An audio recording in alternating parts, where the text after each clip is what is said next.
Hey folks, Greg here.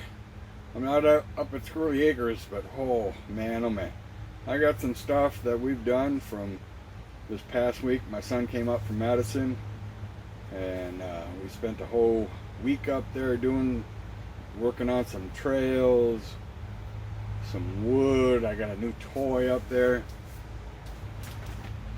and had an enjoyable weekend with the family. But I thought I'd get caught up on a mail call. And I want to point out to you that behind me you'll see that, well, they say marigolds are supposed to keep mosquitoes away. I mean, we gave these marigolds a ton of Miracle-Gro, and you could see how big they've gotten. Man, oh man, they do not work getting rid of mosquitoes.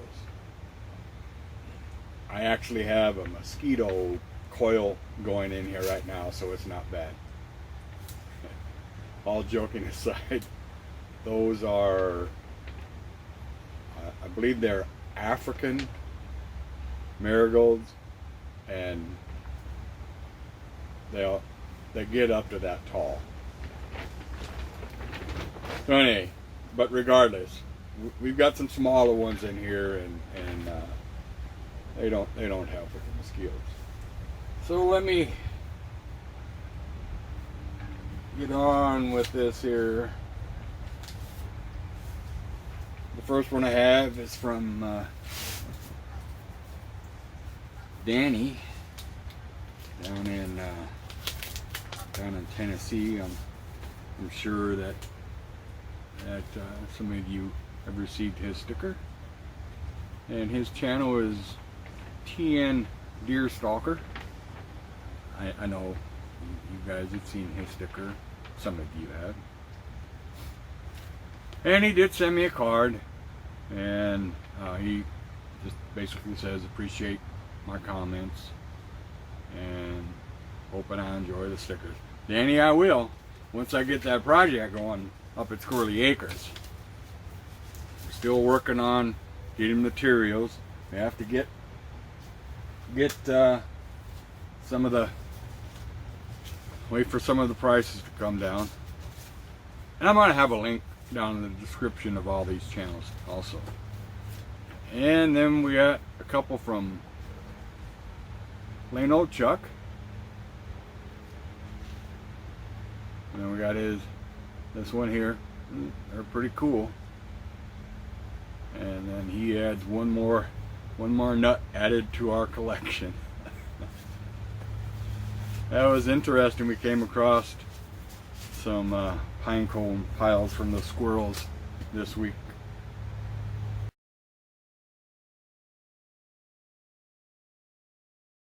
And then this next one is from Judy of Judy&Spirit. And she sent me her sticker to Judy&Spirit with spirit on it. Pretty nice. She enjoys watching, yeah, let me learn to speak here. She really enjoys our trail cam videos, which I really enjoy the trail cam videos too, because you just never know what you're going to see. And so it's a lot of fun. And then I got one here from Mike of Life in the 906. And if you're unfamiliar with the 906 is the UP of Michigan. And here's Mike's sticker.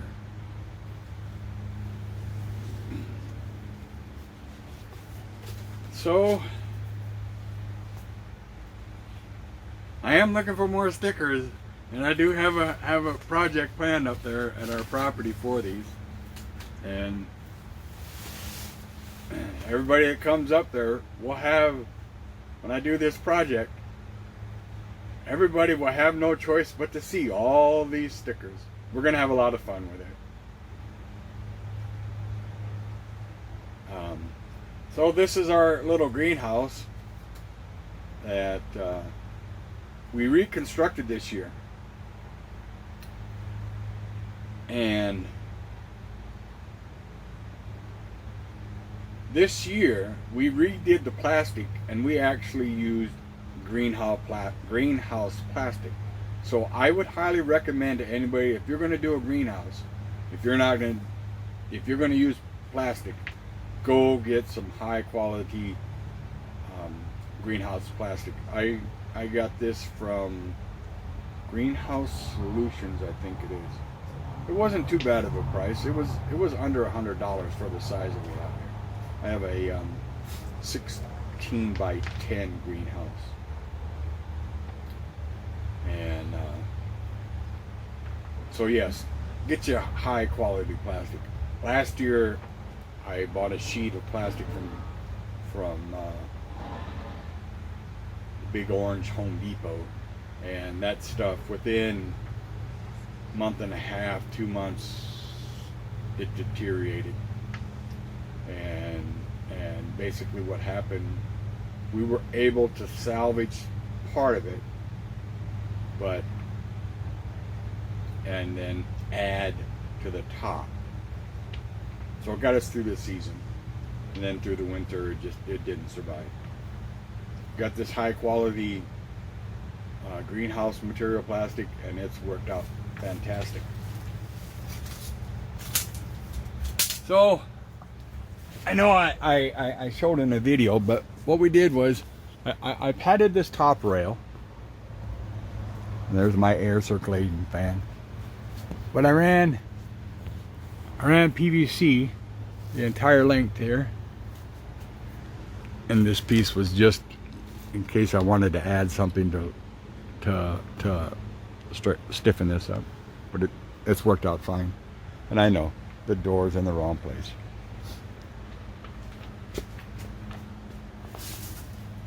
And then we ran a PVC through some holes or spaces, whatever, all the way to the outside.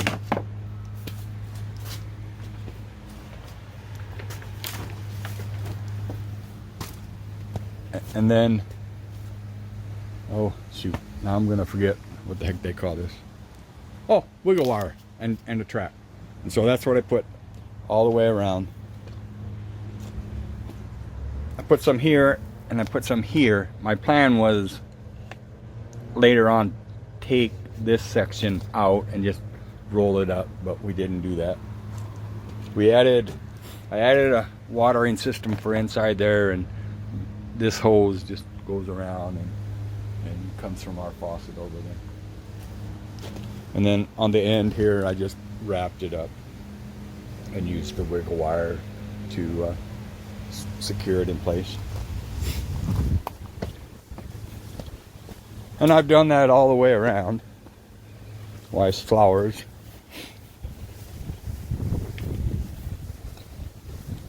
And then with the PVC pipe, as you can see,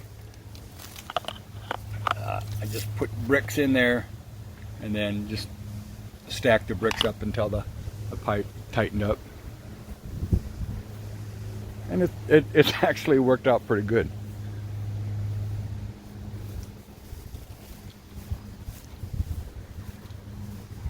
Let's go inside. My wife was so happy with these. It's crazy.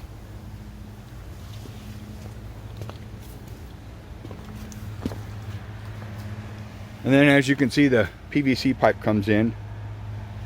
I use 3/4, but from what I understand, I could have got away with just using 1/2 inch. And depending on where your stuff is, I just drilled like maybe a 1/4 inch hole. No, 1/16. I used a 1/16 inch drill bit. And for my onions, which they're not doing very well, didn't do a very good job of maintaining them. I'm going to pause for the siren to get done out here. You can see the marigolds. These are crazy. They really are. Now these here are the same ones, and they're not doing all the greatest. We don't water this too often. But anyway, as you can see, I got the piece of pipe coming in.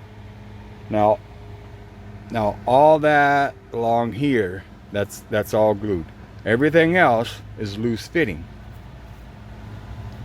And then I put multiple in there, and you could see like right there and right here. You just take a short piece with a cap on it, plug it in there, and it works fine. And so you can adjust it. And let me move the chair, get through the jungle here. So I put a T or a elbow over here, and then a T right there, and water as I need it. This is our second crop of green beans that are actually supposed to be bush beans, believe it. The package, or these beans were put in the wrong package. And then I did the same thing here, put in T's, and they go all the way down to there. And that's our another crop of beets that we're going to try. And then this section here, we're going to put in some lettuce. We had what do you call it, broccoli right in here, so that's all pulled out.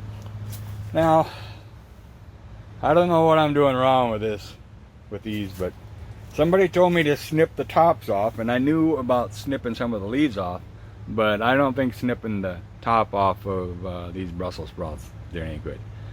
I have struggled with Brussels sprouts for 4 years. Normally they don't get any bigger than those down there. You know, maybe the size of a marshmallow, or a marble, and that's as big as they get. And over here, nothing. I know that we crowded them in here. Next year the plan is, over on the other side, because we'll rotate, is to space them out around the back, because they're the last to be pulled usually, and give them a little bit more space to grow. But if you have any suggestions, please make a comment. They don't, like I say, they only get the size of a marble, but they still taste pretty good. But it'd be nice to have more than what we get. So that's about it for the garden and the mail call. I want to thank those that have been sending in their stickers, and if you have a channel sticker, my address is down below in the notes, in the description, whatever you want to call it. Feel free to send us some channel stickers, or any of you companies out there that want us to sample or to review a product. I'm willing to do that. I don't have a big subscription, or I should say, I don't have a lot of subscribers right now, but we're starting to grow a little bit. So until next time, I'll be calling this video done. I hope everybody has an enjoyable day. We'll see you later.